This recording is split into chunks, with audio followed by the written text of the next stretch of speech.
This video is all about levels and how levels can really help to create a good image that has great highlights, midtones, and shadows. First, open up your image. Make sure your layers palette is available. And remember, your adjustments can either be found up here or in this half white, half black circle. So find levels and click OK on there.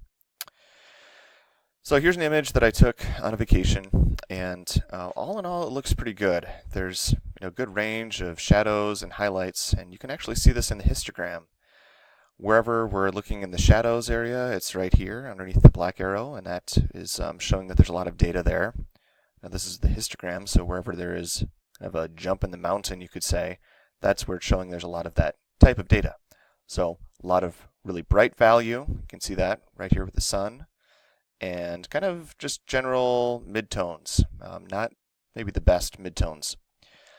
How you create adjustments with levels is in this properties box. You'll be moving the arrows. You can see by moving one arrow on this side, this is the white arrow, you can really see how it creates a much brighter image.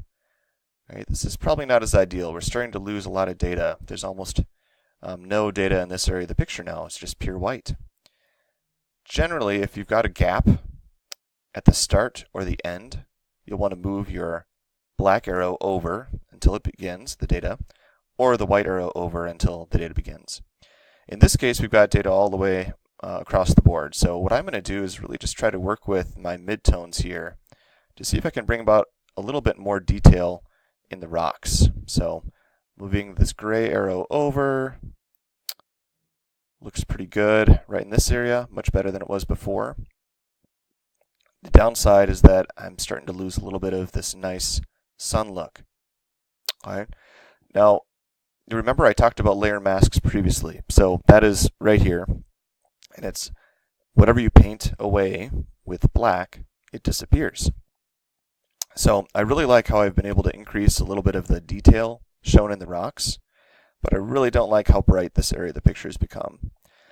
So what I'm going to do is take my brush tool, which I already have selected.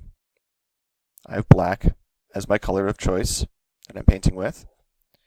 And I'm just going to paint away some of the levels edit kind of up here in the sky. So I lost a little bit of the detail in the clouds.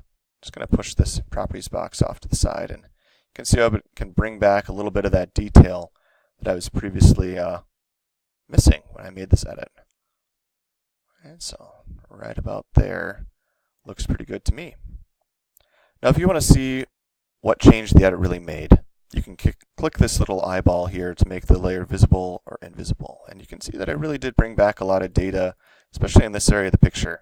It's just a little bit easier to see those areas of the rock.